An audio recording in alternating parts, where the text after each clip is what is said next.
Now, today I wanted to talk about 5 things I think you should ask yourself before purchasing a gun. Now, starting off with number one, you have to ask yourself, do you suffer from any mental health issues?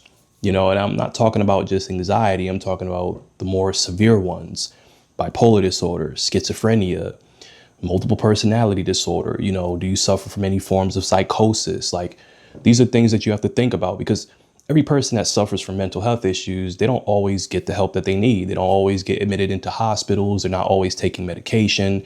A lot of people live with these in silence. And you have to ask yourself, before you purchase a gun, you have to be honest with yourself. Do you suffer from any mental health issues? If you do, I don't think I would recommend purchasing a gun. I just don't think it would be a good idea. Next on the list we have is, do you have a history of being in a domestic violent relationship? And every person in a domestic relationship, they don't always go out and, seek help. They don't always go to the police to report these issues. A lot of people, they do these things in silence.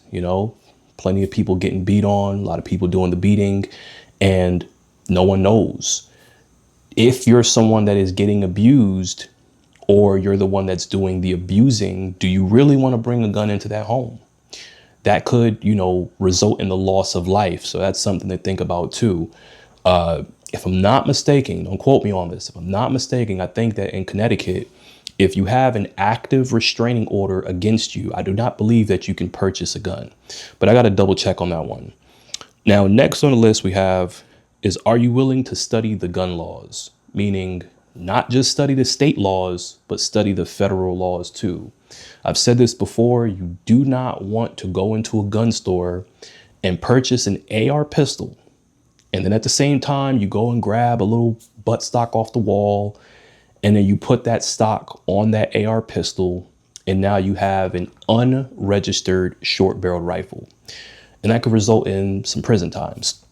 So you really don't want to do that. So I would advise, if you're going to get a gun, you need to know these gun laws like the back of your damn hand. Seriously.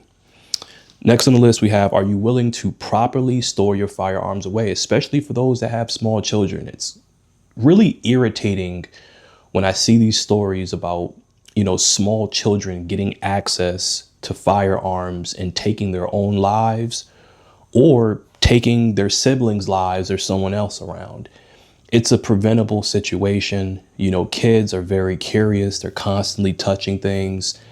Put your guns away, lock them up properly. Don't share your code or your key with anyone, unless you have a partner. But even then, really, your partner shouldn't be having access to your guns. I'd recommend your partner getting their own shit. But, if you're going to get a gun, lock it up, store it properly. Just don't be negligent with a firearm. And last we have on the list is, are you mentally prepared to take a life? We all walk around with guns every day, but everybody's not prepared to take life. That's a big deal, taking someone's life. When you take a life, you have to live with that for the rest of your life.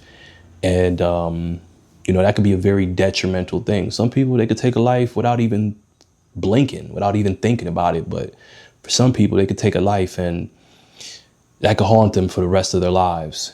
So before you get a gun, you have to ask yourself, am I willing to take a life in the event that someone tries to take mine?